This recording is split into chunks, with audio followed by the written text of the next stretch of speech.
अस्सलाम वालेकुम class ninth. उम्मीद है आप सब खैरियत से होंगे। क्लास नाइन्थ आज हमारा लेक्चर नंबर 9 स्टार्ट होने जा रहा है, चैप्टर नंबर 4 का। आज का जो हमारा टॉपिक है ये बहुत ही अहम है और ज़्यादातर मैथमेटिकल पार्ट है। आज हमने जो सीखना है वो है calculations based on chemical equation. Chemical equation क्या है? अगर आपने केमिकल इक्वेशन के बारे में सीखना है तो आपको इसी वीडियो सीरीज का लेक्चर नंबर 8 अच्छे से सुन लेना चाहिए और उसको समझ भी लेना चाहिए। तो आइए जरा देखते हैं केमिकल इक्वेशन हमें क्या बताती है। बेटा याद रखिएगा, एक केमिकल इक्वेशन जो है वो हमें मोल रेशो और मोलर मैस रेशो के बारे में बताती है। क्या होती है ये मोल रेशो और क्या होती है मोलर मैस रेशो, इसको समझने के लिए ये हमारे पास एक एग्जांपल है। वैसे तो हमने इस पूरी एग्जांपल को आगे चल के सॉल्व करना है, लेकिन मैं यहाँ पर सिर्फ इस केमिकल रिएक्शन को आपको थोड़ा समझाना चाहूंगा। देखिए यहाँ पर आपके पास इथाइल अल्कोहल है C2H5OH। इसका यहाँ पर आपके पास कितना है? 1 मोल। यहाँ पर कितना मौजूद है जी? 1 मोल है। तो 1 मोल अगर आपके पास इथाइल अल्कोहल हो, उससे जो आपके पास ऑक्सीजन उसके साथ इस्तेमाल हुई है, बर्nt हुई है, वो कितनी है? वो है 3 मोल। और इसकी मदद से जो कार्बन डाइऑक्साइड बनी है ये कितने हैं? ये 2 मोल है। और उसी हिसाब से देखें तो यहाँ पर वाटर जो बना है वो कितना है? वो भी यहाँ पर कितना है बेटा जी? 3 मोल है। तो इस लिहाज से अगर हम देखें तो हम मोल रेशो बना सकते हैं। इथाइल अल्कोहल का 1 मोल हो तो उसके मुकाबले में कार्बन डाइऑक्साइड हमेशा कितनी प्रोड्यूस होती है? 2 मोल। तो इन दोनों के दरमियान रेशो कितनी आ गई? 1:2। इस लिहाज से हम देखें इथाइल अल्कोहल और ऑक्सीजन के दरमियान मोल रेशो, तो ये रेशो कितनी बनती है? 1:3। अगर हम इनके मोलर मैसेज कैलकुलेट कर लें, यानी इथाइल अल्कोहल का भी मोलर मैस कैलकुलेट कर लें और ऑक्सीजन का भी मोलर मैस कैलकुलेट कर लें, तो इन दोनों के दरमियान भी मोल रेशो ली जा सकती है। अगर आपको मोलर मैसेज कैलकुलेट करना सीखना है तो वो लेक्चर नंबर आपको 7 सुनना पड़ेगा। तो आइए जरा देखते हैं कुछ पॉइंट्स मेन जो हमें एक जो है ना वो बैलेंस्ड केमिकल इक्वेशन बताती है। बैलेंस्ड केमिकल इक्वेशन क्या है ये भी हमने पहले सीखा हुआ है पिछले लेक्चर के अंदर ही। तो आइए देखते हैं जी। फर्स्ट ऑफ ऑल अगर आपके पास एक बैलेंस्ड केमिकल इक्वेशन है तो बैलेंस्ड केमिकल इक्वेशन आपको सिखाएगी मोलर मैस। अगर आपके पास प्रोडक्ट्स के हैं और आप मोलर मैस कैलकुलेट करना चाहते हैं रिएक्टेंट्स के, तो प्रोडक्ट के मोलर मैस आपके पास मौजूद हैं और रिएक्टेंट के आपने कैलकुलेट करने हैं तो भी आप कर सकते हैं। उसी तरह से रिएक्टेंट के अगर आपके पास मौजूद हैं और प्रोडक्ट के कैलकुलेट करना चाहते हैं तो वो भी आप कर सकते हैं। ये दोनों पॉइंट्स आप जरा गौर से पढ़ लें। मोलर मैसेज ऑफ प्रोडक्ट्स हम कैलकुलेट कर सकते हैं, फाइंड कर सकते हैं अगर हमारे पास रिएक्टेंट के मोलर मैस है तो। और अगर हमारे पास मोलर मैसेज जो रिएक्टेंट हैं उसके कैलकुलेट करने हैं तो हमें चाहिए होगा मोलर मैसेज ऑफ प्रोडक्ट। ये दोनों किए जा सकता है जी काम। उसके बाद देखें जी एग्जाम्पल्स। असल हमारा टारगेट आज का है एग्जाम्पल। दो एग्जाम्पल्स हमने सीखनी है। एग्जाम्पल नंबर 1 देखें। एग्जाम्पल नंबर 1 हमारे पास है जी, अगर हमारे पास 25 ग्राम लाइमस्टोन हो तो उसको हम हाइड्रोक्लोरिक एसिड जो कि एक्सेस मिकदार में लिया गया है, बहुत ज्यादा मिकदार में लिया गया है, उसके साथ रिएक्ट करवाएं बैलेंस्ड केमिकल इक्वेशन के अकॉर्डिंग। तो पूछता ये है कि हमारे पास CaCl2 ये कितनी प्रोड्यूस होगी।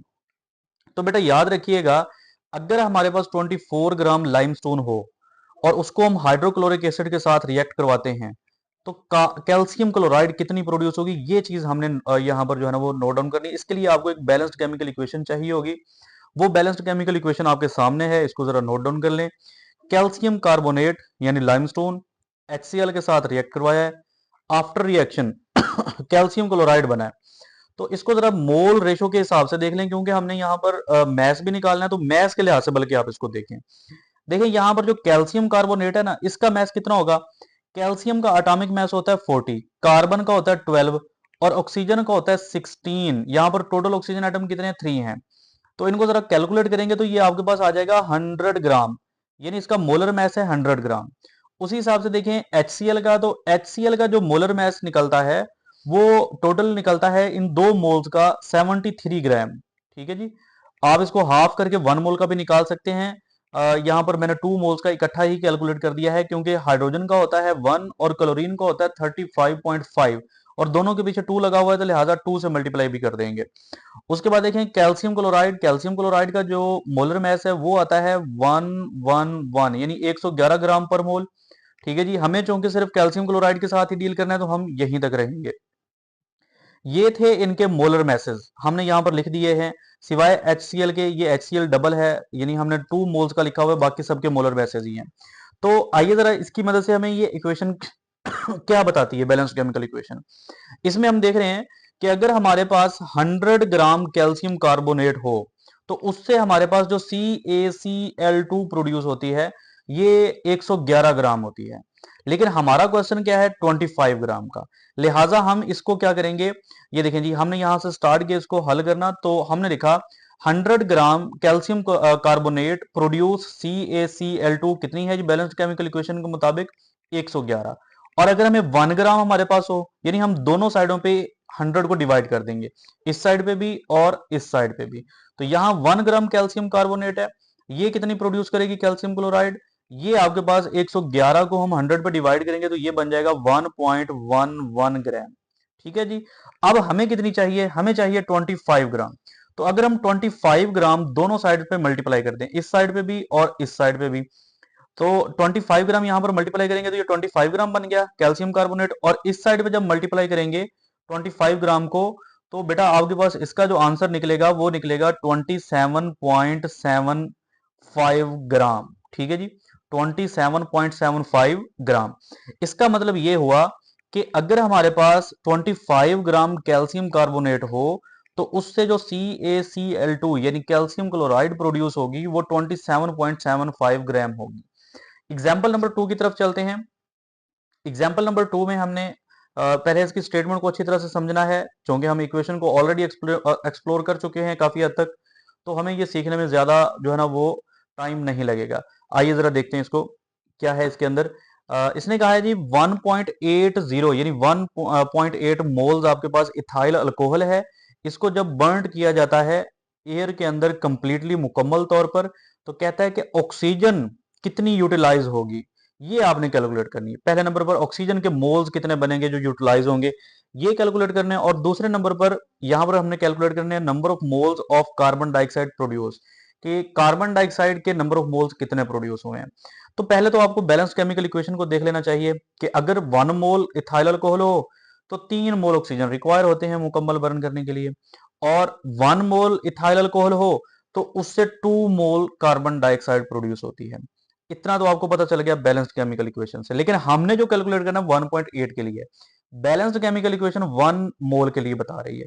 तो आइए जरा देखते हैं इसको। बेटा इसी हमारी बैलेंस्ड केमिकल इक्वेशन से हमने डाटा लिख लिया। 1 मोल इथाइल अल्कोहल कितनी ऑक्सीजन रिक्वायर करती है, 3 मोल। तो 1.8 मोल इथाइल अल्कोहल कितनी रिक्वायर करेगी ऑक्सीजन, तो इसको हम 3 को मल्टीप्लाई कर देंगे 1.8 के साथ। तो इसका आंसर कितना निकल आएगा, इसका आंसर निकलेगा 5.40 मोल। ठीक है जी। तो इसका मतलब है कि 1.8 मोल इथाइल अल्कोहल हो तो उसके लिए जो ऑक्सीजन के मोल्स रिक्वायर होंगे वो 5.40 मोल। ठीक है जी, ये हमारा फाइनल आंसर पहले क्वेश्चन का।